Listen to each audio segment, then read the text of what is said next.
못된 열매 맺는 좋은 나무가 없고 또 좋은 열매 맺는 못된 나무가 없느니라. 나무는 각각 그 열매로 아나니 가시나무에서 무화과를 또는 찔레에서 포도를 따지 못하느니라. 선한 사람은 마음에 쌓은 선에서 선을 내고 악한 자는 그 쌓은 악에서 악을 내나니 이는 마음에 가득한 것을 입으로 말함이니라. 결과보다 과정이 중요하다라고 흔히 말합니다. 어떤 일에 최선을 다했다면 서로 원하는 결과를 얻지 못한다 해도 너무 실망하지 말라는 것입니다. 그런데 결과라는 것은 한마디로 과정의 열매라 할 수 있습니다. 여러 과정들이 더해져 결과로 나타나는 것이죠. 그러니 과정이 정말 좋았다면 당장은 아니더라도 언젠가는 좋은 결과로 나타나야 합니다. 그게 맞습니다. 나무는 각각 그 열매로 아나니. 참 두려운 말씀입니다. 삶의 열매로 우리 인생을 평가한다는 것 말입니다. 선한 사람은 마음에 쌓은 선에서 선을 내고 악한 자는 그 쌓은 악에서 악을 내나니. 삶의 과정은 마음에 무언가를 쌓는 일입니다. 쌓은 것이 선이라면 당연히 선한 열매를 맺을 것이고 쌓은 것이 악이라면 또 악을 내는 게 맞습니다. 그런데 주목해 볼 것이 그 다음 이어지는 말씀입니다. 이는 마음에 가득한 것을 입으로 말함이라. 삶의 열매는 당장 나타나지 않을 수 있습니다. 한참 시간이 흐른 뒤에 알게 되는 경우도 많습니다. 하지만 당장 우리 안에 들어있는 것이 무엇인지 알 수 있는 방법이 있습니다. 우리의 말을 보면 됩니다. 예수가 우리 안에 있으면 우리의 입은 당연히 예수를 말할 것입니다. 하지만 우리 안에 예수가 아닌 다른 것이 들었다면 그것들이 튀어나올 것입니다. 우리 입술의 열매로 우리 안에 있는 것들을 돌아보아야 합니다. 그리고 예수로 우리 마음을 채우도록 노력해야 합니다. 성령님의 도우심을 구해야 합니다. 그러면 우리 모두 좋은 열매를 많이 맺는 예수나무가 될 수 있을 것입니다.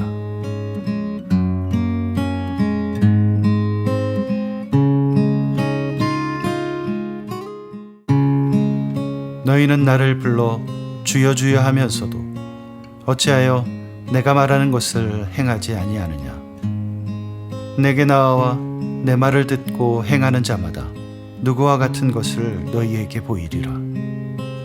집을 짓되 깊이 파고 주추를 반석 위에 놓은 사람과 같으니 큰 물이 나서 탕류가 그 집에 부딪히되 잘 지었기 때문에 능히 요동하지 못하게 하였거니와 듣고 행하지 아니하는 자는 주추 없이 흙 위에 집 지은 사람과 같으니 탕류가 부딪힘에 집이 곧 무너져 파괴됨이 심하니라 하시니라. 누구나 유동하지 않는 삶을 원합니다. 어떤 어려움이 닥쳐도 든든히 서서 흔들리지 않는 그런 삶을 살고 싶어 합니다. 오늘 말씀은 어떻게 그런 삶을 살 수 있는지 가르쳐 줍니다. 내게 나와 내 말을 듣고 행하는 자마다. 우선 누구를 주인으로 삼느냐가 중요합니다. 종은 주인의 말을 듣고 그것을 행하기 때문입니다. 제대로 된 주인을 섬겨야 합니다. 돈이나 명예나 권력을 주인 삼아 섬기면 그것들의 말을 듣고 그것들이 명하는 삶을 살게 됩니다. 그런데 그 삶은 필연적으로 흔들릴 수밖에 없습니다. 왜냐하면 그것들 자체가 결코 영원하지 않기 때문입니다. 하지만 예수를 주님으로 모시면, 그래서 그분의 뜻을 따르면 우리는 어떤 어려움과 고난에도 흔들리지 않는 삶을 살 수 있습니다. 그분은 영존하시는 하나님이시기 때문입니다. 물론 예수를 주인으로 사는 것 같은데도 삶이 흔들릴 때가 있습니다. 그럴 때는 이 말씀을 돌아보아야 합니다. 너희는 나를 불러 주여 주여 하면서도 어찌하여 내가 말하는 것을 행하지 아니하느냐. 주님의 말씀을 따르고 있습니까? 그러면 두려워하지 마십시오. 하지만 말씀을 듣고도 행하지 않는 삶을 살고 있다면 마땅히 두려워해야 합니다. 그것은 그분을 진정한 주인으로 섬기는 삶이 아닙니다. 그러니 흔들릴 수밖에 없는 것입니다. 흔들리지 않는 삶을 원하십니까? 예수 앞에 나가 그분을 주님으로 모시고 그분의 말씀을 행하는 삶을 사십시오. 그러면 모든 어려움을 능히 이길 수 있을 것입니다.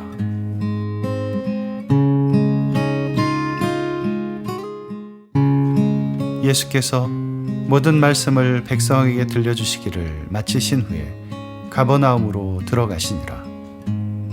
어떤 백부장의 사랑하는 종이 병들어 죽게 되었더니 예수의 소문을 듣고 유대인의 장로 몇 사람을 예수께 보내어 오셔서 그 종을 구해 주시기를 청한지라. 이에 그들이 예수께 나와 간절히 구하여 이르되 이 일을 하시는 것이 이 사람에게는 합당하니이다. 그가 우리 민족을 사랑하고 또한 우리를 위하여 회당을 지었나이다 하니 예수께서 함께 가실세.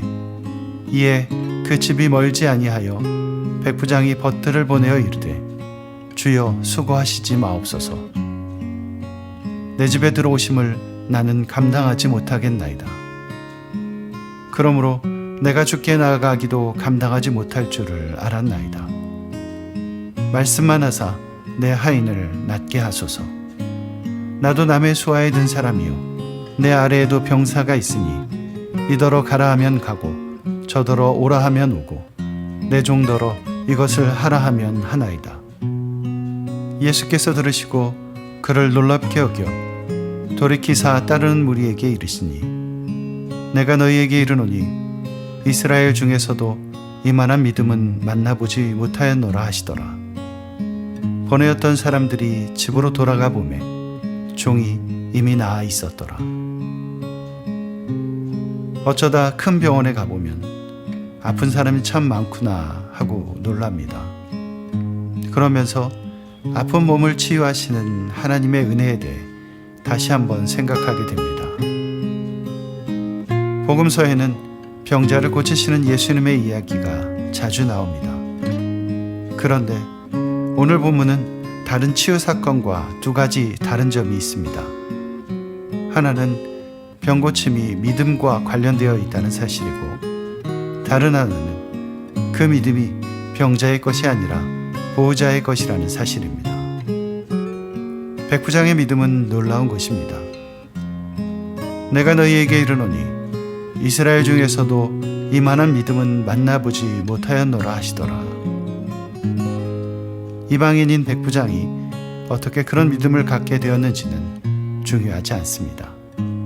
중요한 것은 예수님도 놀랄 만한 믿음이 그에게 있었다는 사실입니다. 그 믿음만으로 사랑하는 종의 병이 낫습니다.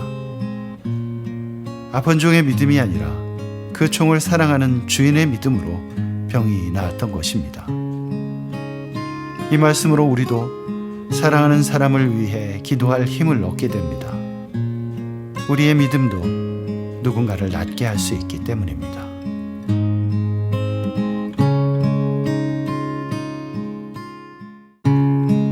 그 후에 예수께서 나인이란 성으로 가실새 제자와 많은 무리가 동행하더니 성문에 가까이 이르실 때 사람들이 한 죽은 자를 메고 나오니 이는 한 어머니의 독자요 그의 어머니는 과부라.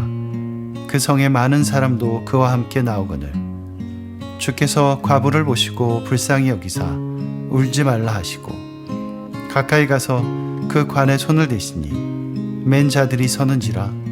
예수께서 이르시되 청년아 내가 내게 말하노니 일어나라 하시매 죽었던 자가 일어나 앉고 말도 하거늘 예수께서 그를 어머니에게 주시니 모든 사람이 두려워하며 하나님께 영광을 돌려 이르되 큰 선지자가 우리 가운데 일어나셨다 하고 또 하나님께서 자기 백성을 돌보셨다 하더라. 예수께 대한 이 소문이 온 유대와 사방에 두루 퍼지니라. 예수님께서 울고 있는 한 여인을 봅니다. 그녀는 과부로 아들 하나만 바라보고 살았습니다. 그런데 무슨 일인지 아들이 그만 세상을 떠납니다. 하늘이 무너지는 것 같았을 것입니다. 자녀를 잃는 모든 어머니의 심정이 그렇겠지만 예수님 당시에 과부에게 독자를 잃는 것은 단지 슬픔을 넘어서 생존의 벼랑 끝에 서는 것을 의미했기 때문입니다. 13절은 주께서 과부를 보시고 불쌍히 여기셨다고 적습니다. 울지 말라. 예수님은 그 자리에 있던 많은 사람들이 깜짝 놀랄 만한 행동을 하십니다. 가까이 가서 그 관에 손을 대시니 죽음은 부정한 것입니다. 하나님이 거룩하게 만드신 생명을 깨뜨리는 것이기 때문입니다. 그러니 관에 손을 대는 것은 자신을 부정하게 하는 것입니다. 그런데 예수님은 그렇게 하십니다. 죽음이라는 부정을 스스로에게 돌리십니다. 그리고 그 청년에게는 생명을 주십니다. 청년아, 내가 내게 말하노니 일어나라. 예수님께서 말씀하시고 죽음은 생명이 됩니다. 이 일은 오늘 우리에게도 일어납니다. 주님은 우리의 죽은 것 같은 삶을 불쌍히 여기시기 때문입니다. 주님은 오늘 우리의 삶에 손을 대며 말씀하십니다. 내가 내게 말하노니 일어나라. 그러면 우리의 죽은 삶은 생명으로 가득하게 될 것입니다. 또한 죽은 아들을 돌려받은 어머니처럼 우리도 기뻐하며 하나님께 영광을 돌리게 될 것입니다.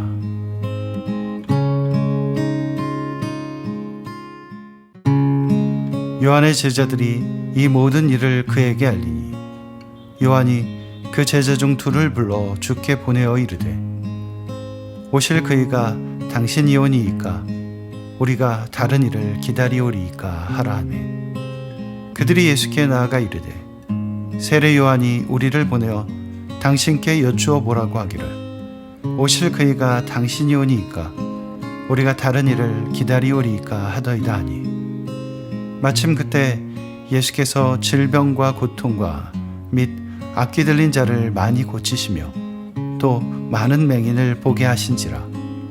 예수께서 대답하여 이르시되 너희가 가서 보고 들은 것을 요한에게 알리되 맹인이 보며 못 걷는 사람이 걸으며 나병 환자가 깨끗함을 받으며 귀 먹은 사람이 들으며 죽은 자가 살아나며 가난한 자에게 복음이 전파된다 하라.